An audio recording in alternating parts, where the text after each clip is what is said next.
Good afternoon, students. You are welcome to LLS 152, and this is Communication Skills Lesson 2. Before we left last week, we defined or we gave a working definition of communication, and then I asked you to find or work out your own definition of communication. We ended the lesson by saying that we can group communication under types based on one, the channel, and then secondly, we can consider communication under the purpose and style. And for channel, we talked about verbal and non-verbal communication. And under purpose and style, we also talked about formal and informal communication. We realized that in formal communication, there is exchange of information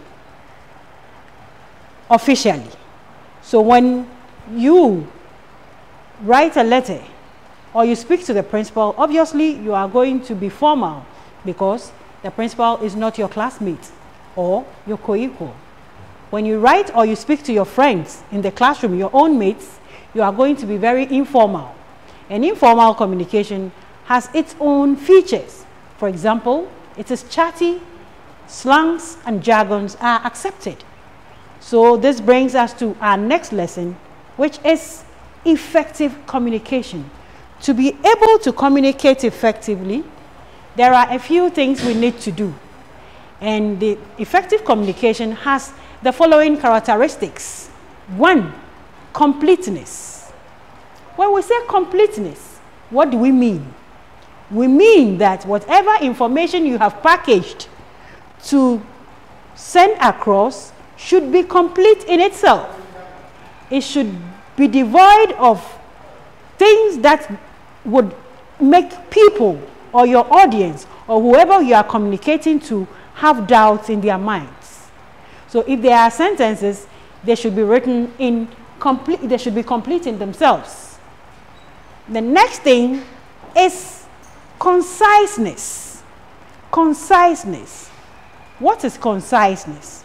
When we are concise, it means we are going straight to the point. We are brief, but we have made our point. Are we able to do that when we make notes, when we listen to our teachers in the class? I hope we'll be able to do that and apply these things when we sit in class. The next point or the next characteristic or feature of effective communication is correctness. Correctness. How do we package and transmit correct information? Do we have the right information, or the information is full of doubts? Do we use the right language? Do we use or select the right choice of words? Then it means our message is good and can be transmitted effectively. Now, courtesy. When we were young, I remember we had books, a certain book called Courtesy for Boys and Girls. It dealt with a lot of issues, the manners that we need to exhibit when we sit at table. I remember we were taught that when we sit at table, we don't talk. I mean, when we are eating, we do not talk. That's a courtesy. So when you are transmitting information to the next or to somebody, do you apply courtesy? In simple terms, we would say that courtesy has to do with politeness. Are we polite in our communication? Do we transmit information politely? Then we have applied the feature or characteristic of effective communication called courtesy. Now, there is another feature called clearness. Is our message clear enough? Sometimes when we are giving instructions in the classroom, or better still, when we are writing exams, the instructions are so long that they are sometimes not clear. So they can be full of ambiguities. if we want our message to be clear, then it should be devoid of ambiguities. So this is another feature of effective communication.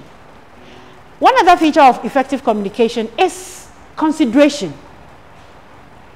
Why and how should consideration be a feature or a characteristic of effective communication? It should be a feature of effective communication because in any effective communication, the one who initiates the communication, that is, the sender of the communication, should be able to consider the audience. So in this communication, who are my audience?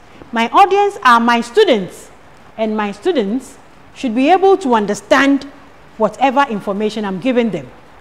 So I should consider my audience.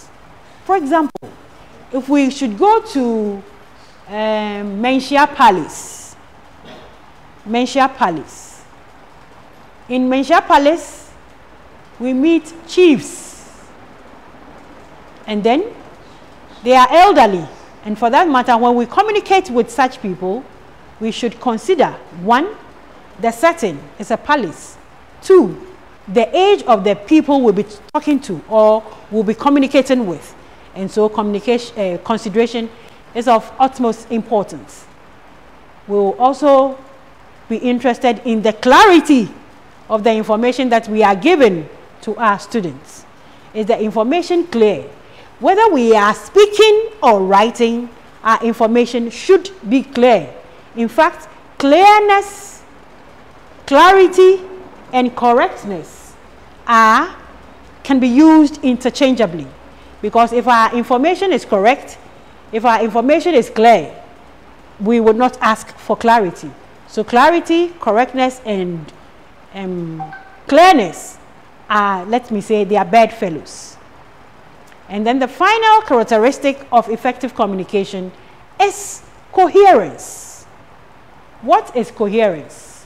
Coherence has to do with logical presentation of material.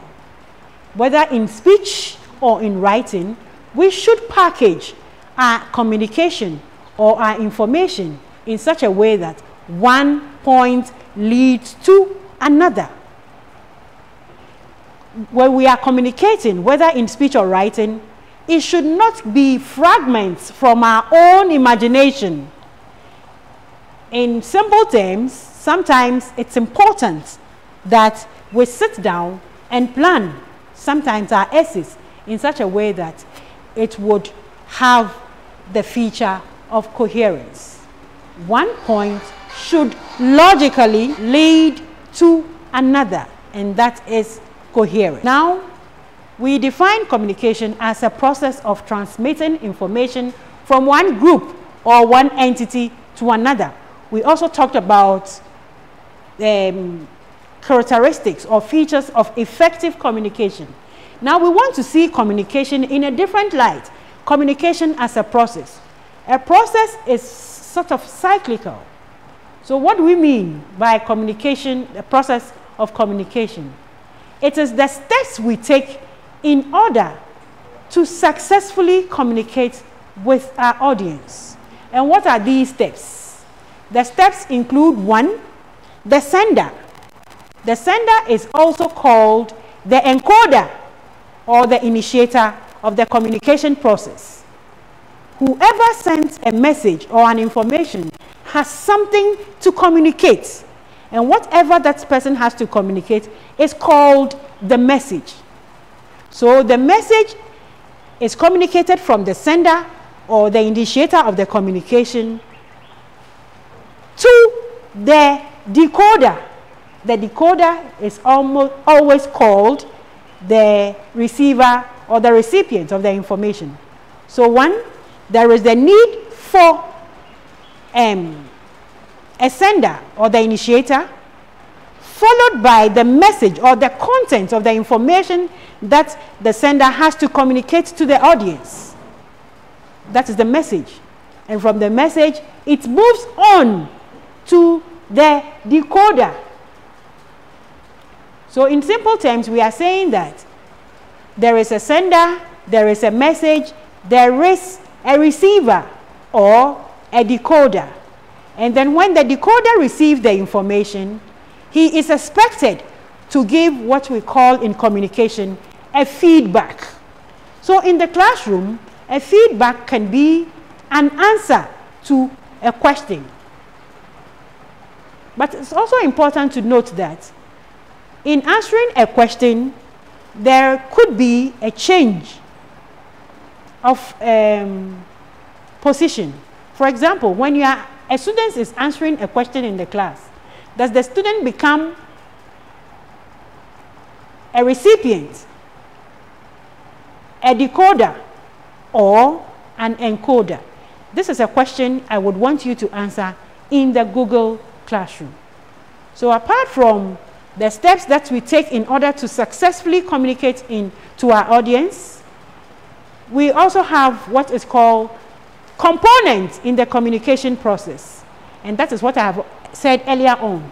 This is the sender, and the sender is responsible for encoding the message, selecting a channel of the message, the channel of the message by the decoder, and then and also decoding the message.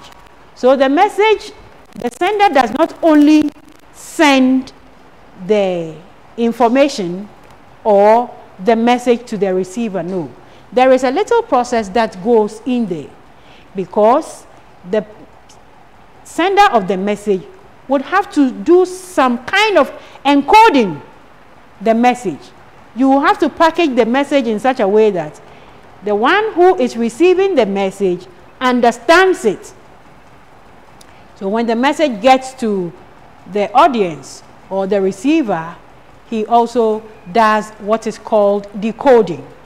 So in short, this is the process of communication. There is a sender, there is a message, there is a receiver, and there is a feedback. There are other elements of the communication process. We will talk about that in our subsequent lessons. Now, to every communication, there can be a barrier. Barriers to communication are things that impede the communication from becoming effective. So, for example, if a teacher is teaching in class, what are some of the things that can impede learners or students from getting the message that the teacher wants to put across? They include noise. They include hearing loss. If a student has a hearing problem, the person it becomes a barrier to the person, because the person might not get the full meaning of what the teacher wants to put across. So we shall categorize the barriers to effective communication under 1, environmental barriers. In fact, environmental barriers include noise. If I'm teaching and somebody is playing music in the background, would it be possible for you to hear what I'm saying? It is not possible. Or if there is a funeral nearby and those at the funeral are playing very loud music, it is not likely you hear what I'm talking about. So we will classify noise under environmental barrier. Apart from that, we can also talk about language barrier. When we talk of language barrier, we can talk about syntactic and then semantic barriers. What is syntactic barrier? What is semantic barrier? A syntactic, in fact, semantics has to do with meaning. If my choice of words are such that they do not make meaning to my listeners, then it becomes a syntactic barrier under language. Then let's talk about syntactic barriers.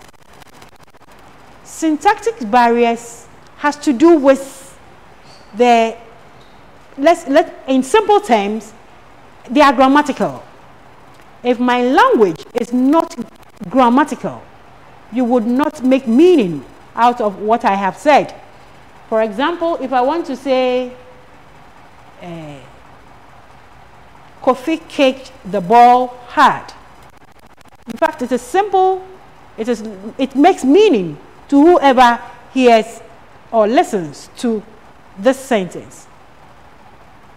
Instead of saying Kofi kicked the ball, I say kick Kofi ball.